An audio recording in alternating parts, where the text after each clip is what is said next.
Immediately afterwards, Frida came rushing up the stairs with an excited face, the shirt still unironed in her hand. She did not reply to Kay's inquiries. To distract her, he told her about the teacher and the offer, and she had hardly heard it when she flung the shirt on the bed and ran out again.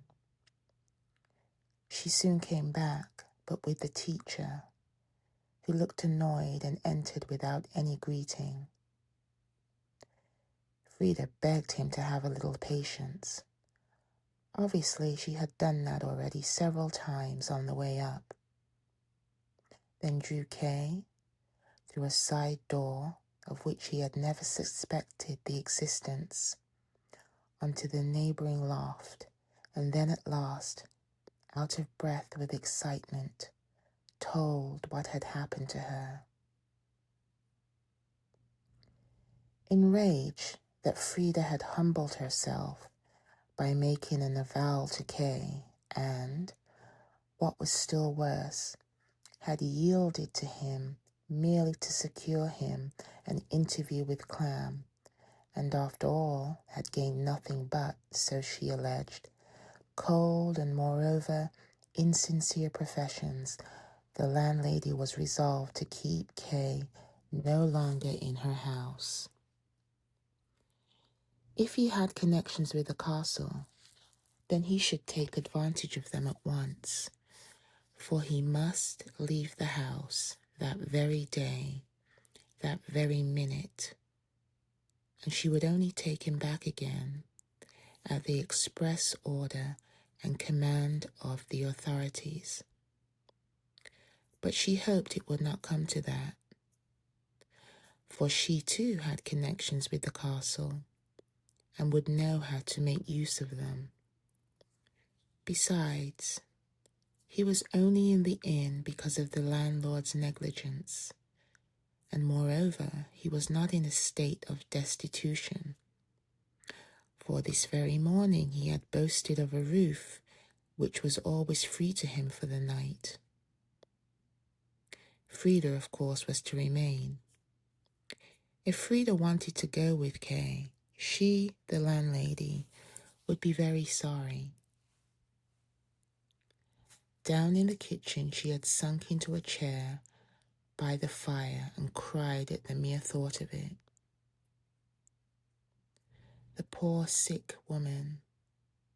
But how could she behave otherwise, now that, in her imagination at any rate, it was a matter involving the honor of Clam's keepsakes? That was how matters stood with the landlady. Frida, of course, would follow him, Kay, wherever he wanted to go. Yet the position of both of them was very bad in any case. Just for that reason, she had greeted the teacher's offer with such joy, even if it was not a suitable post for Kay. Yet it was. That was expressly insisted on, only a temporary post. One could gain a little time and would easily find other chances if the final decision should turn out to be unfavorable. If worse comes to the worst, cried Frida at last, falling on Kay's neck, we'll go away. What is there in the village to keep us? But for the time being, darling, we'll accept the offer, won't we? I fetched the teacher back again. You've only to say to him, done. That's all, and we'll move over to the school.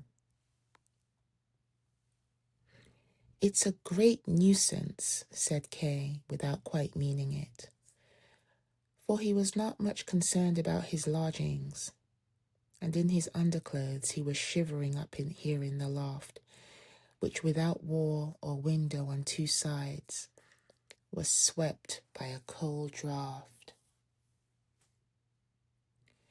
You've arranged the room so comfortably, and now we must leave it.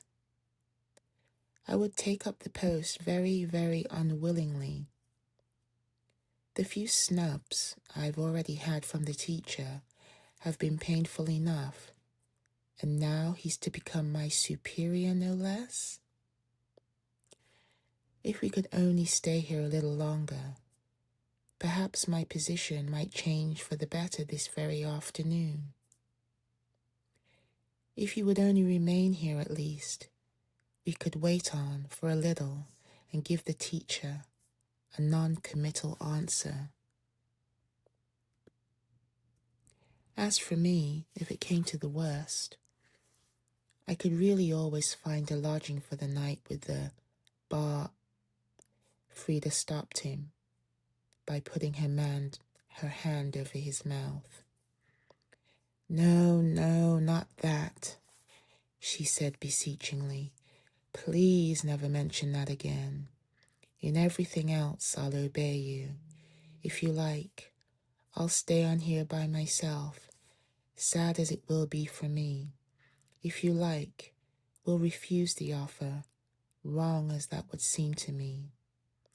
For look here, if you find another possibility, even this afternoon, why, it's obvious that we should throw up the post in the school at once.